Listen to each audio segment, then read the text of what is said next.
5 motivi per non fare forse il lavoro del camionista.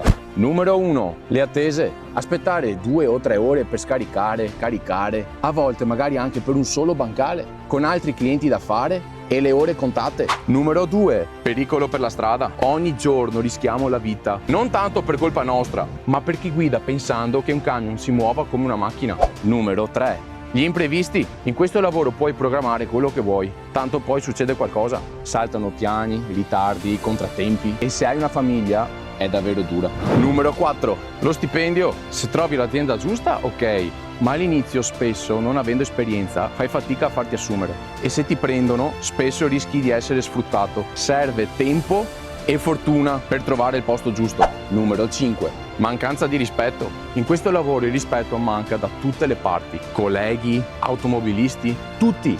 E il bello è che non gli abbiamo fatto niente a nessuno. Senza di noi si ferma tutto, ma molti se lo dimenticano. Quindi prima di mollare tutto per fare le patenti, pensateci bene. Questo lavoro, come anche gli altri, ha lati belli e lati brutti. E i vostri motivi per non fare il camionista quali sono? Scrivetelo qui sotto nei commenti e seguitemi, mi raccomando. Ci vediamo al prossimo video. Ciao!